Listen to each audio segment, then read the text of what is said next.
This is the other board, isn't it? Really, really, really elaborate. Spine specimen.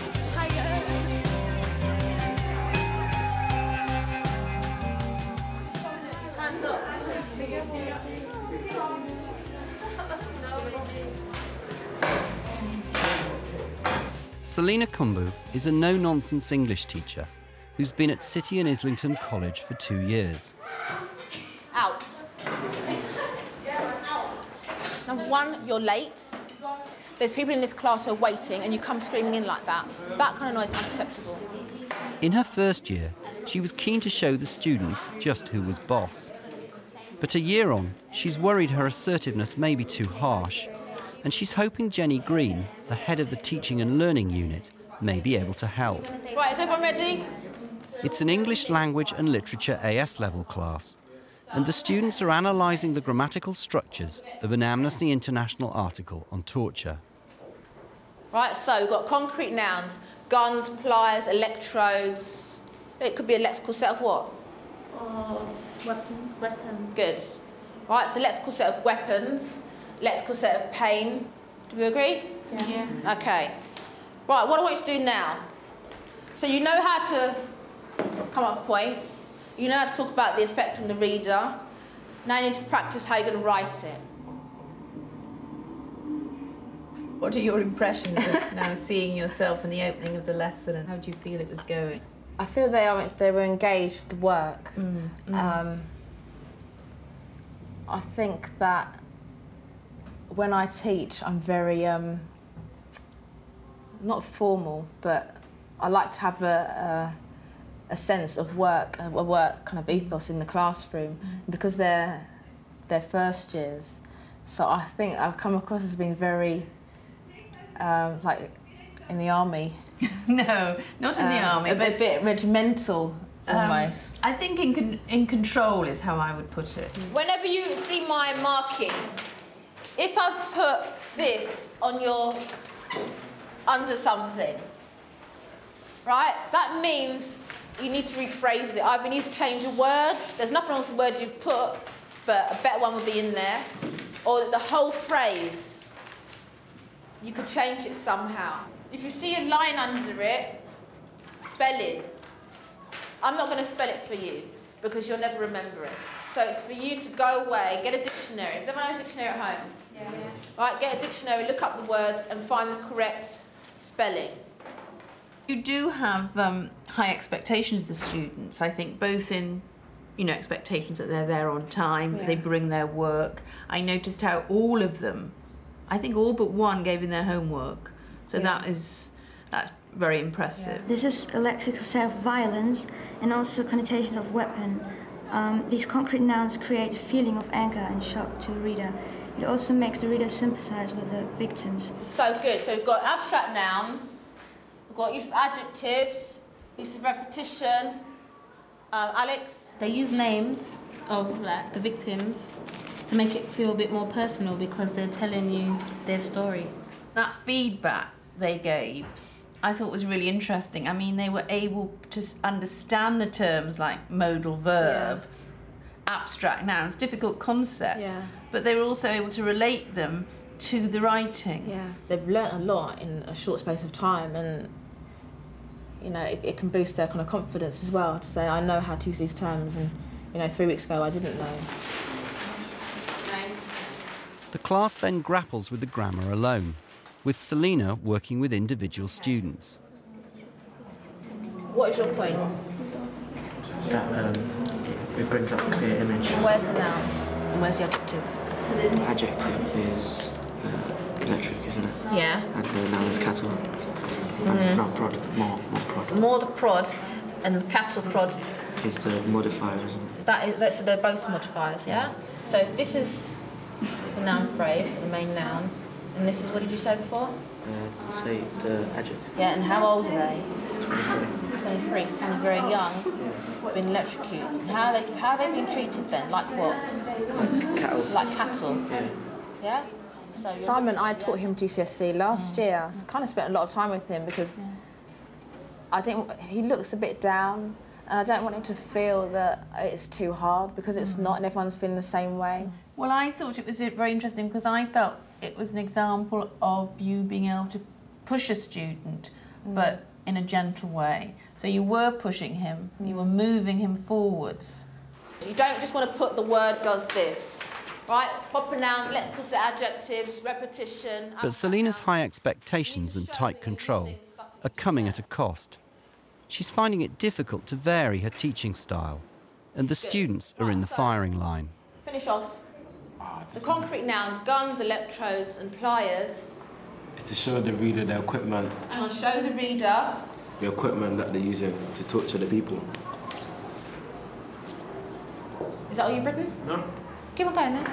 Concrete nouns such as cigars, electrodes, pliers and guns. Are used in the article to show blah blah blah. The violence. It's the blah blah blah that's important.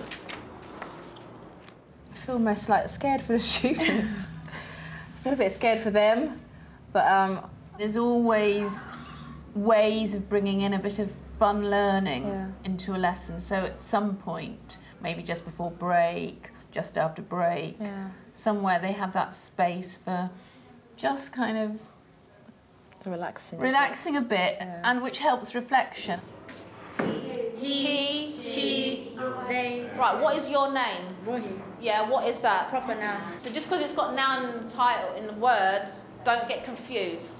Right, what types of adjective are there? Emotional. Simon? Evaluative. Physical and emotional. It's taken me a while to get to the stage that I'm at, even in terms of, you know, allowing them space to laugh and joke with each other. The observation you did with me last year, I could see where you were coming from, in that it was very, very regimental and very businesslike. And after that, I went out and I wrote, "Where is the fun?" on a post-it. I mean, you're in your second year of teaching now, and like last year, it was really important to get what you've done so well, all that control and that focus. But now, in this year, you can have space to enjoy with them. It's not just Selena's presentation skills that could be improved. Jenny feels it's an area the students need support with too.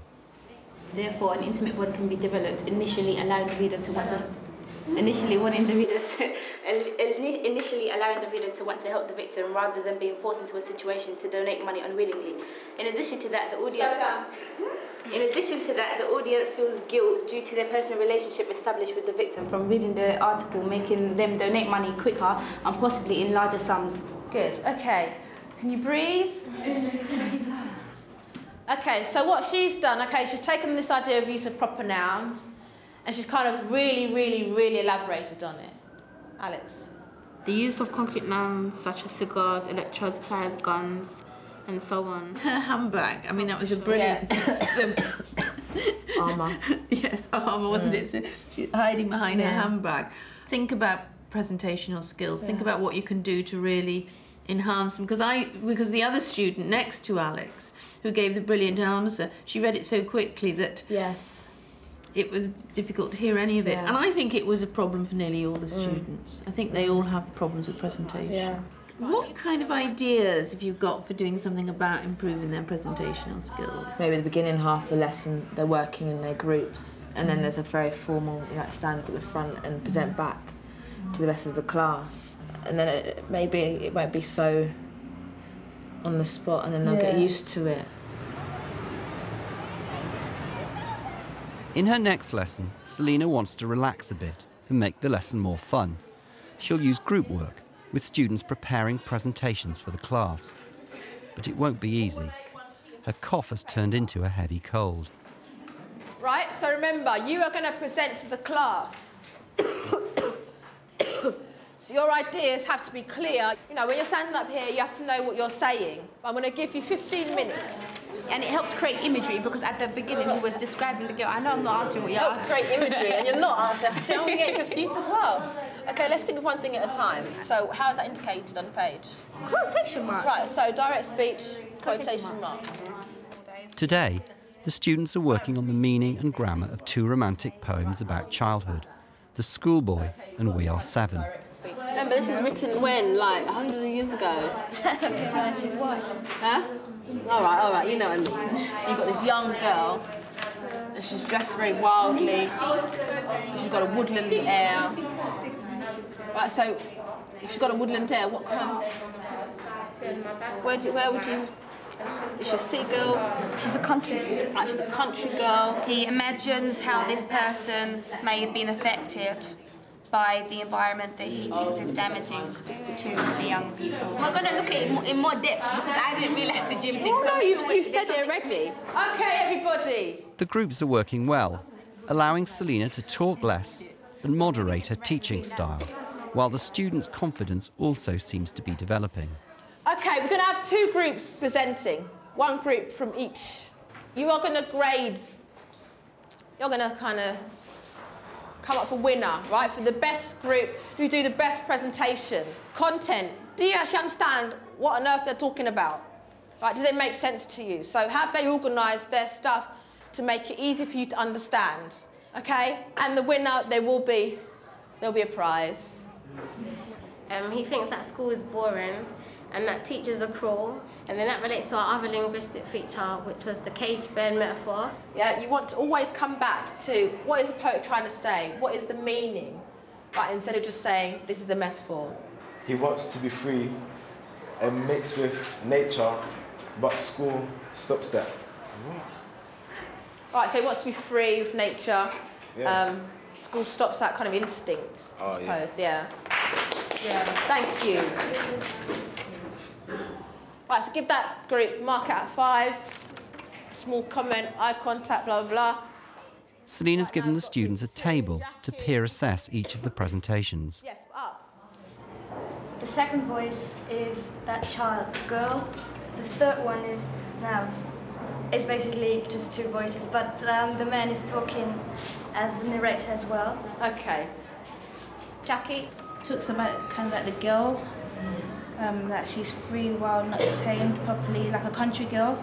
Okay, everyone, we're going to close up. That's what you mean. People are going to do it to us next week. What? Unfortunately, time's run out, and there'll be no prizes this week. But the lesson seems to have gone much better for both teacher and students. Goodbye. So, you survived despite your cough. Oh my God, I thought I was going to faint. I'm so hot. I've got so boiling. But how do you think it went after? I think, considering the fact I've got my cold, I think it went okay. I think the timing was a bit of an issue. So I think maybe that should have been worked on a bit.